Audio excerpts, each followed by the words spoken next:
photography friends. If you're new here, I'm photographer TKNORTH, and in this video I'm looking at the top 10 reasons why you should consider the Mini 3, which I have here. Now I'm actually kind of downgrading. I'm coming from the Mavic 2 Pro. So in this video I want to discuss all those reasons why you would make the switch to this drone, why maybe you wouldn't. So stay to the end where I'll go through some of those downsides, but these are my top 10 reasons to try out the Mini 3.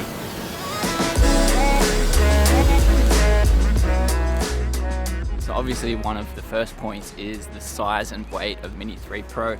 If you compare this to my old drone, the Mavic 2, it's about 1/3 of the weight, and the space in the bag it takes up is obviously a lot less. So this is probably my biggest reason for switching to the Mini. I do travel a fair bit and I like to do a bit of hiking, so this really reduces the weight of my bag and also frees up a bit of space for other things. So if you're in that boat like me, this is a really good drone to consider. Of course, the fact that it is under 250 grams with some regulations really helps as well. But for me, it was more that it's reducing weight and the size in my bag, which is a really big win. So the next one is that the drone and batteries are charged by USB-C. So I'm actually charging the drone up now using a power bank, which is really handy on the go. This also means that effectively you just need to carry less chargers because most of us already carry some form of USB-C charger. You don't have to carry a specific one just for the drone, reducing that weight of your bag when you're traveling.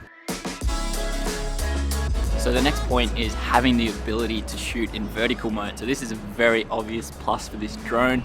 We haven't had this ability since the original Mavic.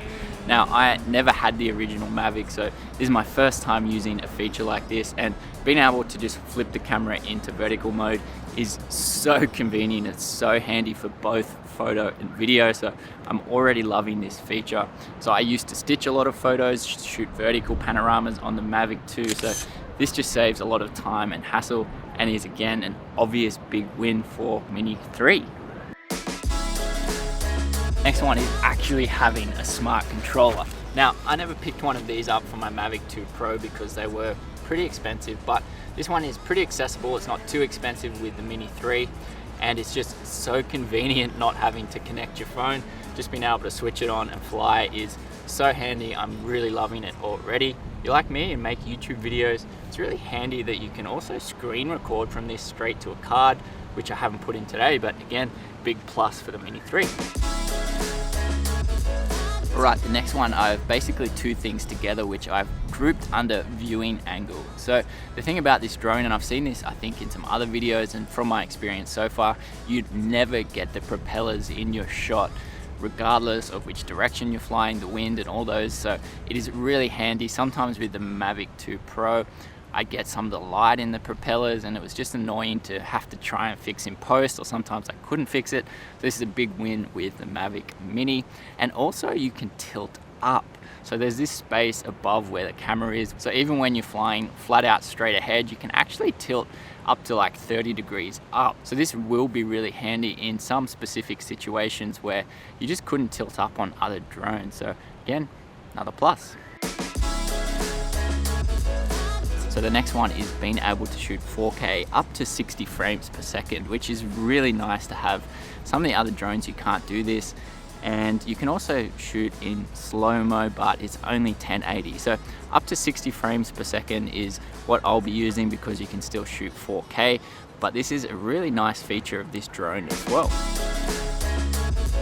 So this drone also gives you the ability to be able to zoom in. Now, keep in mind, this is only digital zoom, so the quality isn't great. And I found that past 1.5, I'd probably never use it because the quality just isn't there. But what this means is you can create a really cool dolly zoom effect all while you're flying on this drone. You don't have to do this in post. So again, this is a really interesting feature that I'm really enjoying so far.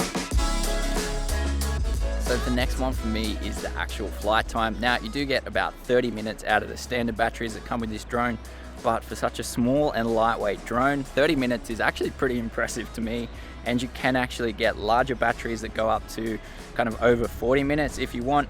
Keep in mind, this does increase the weight a little bit, but again, having this flight time out of such a small drone, lightweight drone, is another big plus for me.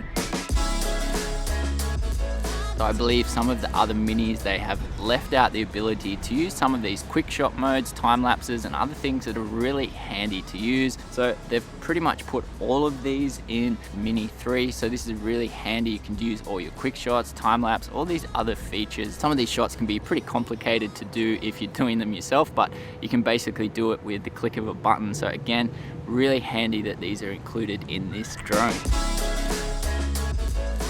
So last but not least is value for money. Now I've heard other people say that for a Mini this is quite an expensive drone, but for me, for what you're getting out of this drone compared to what you'll pay for say a Mavic 3, for a lot of people this is a lot better value for money. Yes, the image quality isn't going to be quite as good, but you're still getting a really great quality drone, jam-packed full of features. So for me, it's pretty good value for money. So there we have my top 10 reasons why you should consider this drone. I think it is a really great drone for a lot of people.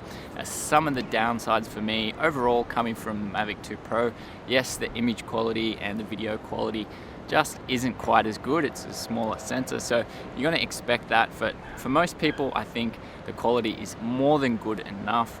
Now, the other thing it's missing is D-Log, which for me is a bit unfortunate. I hope this is added in with firmware.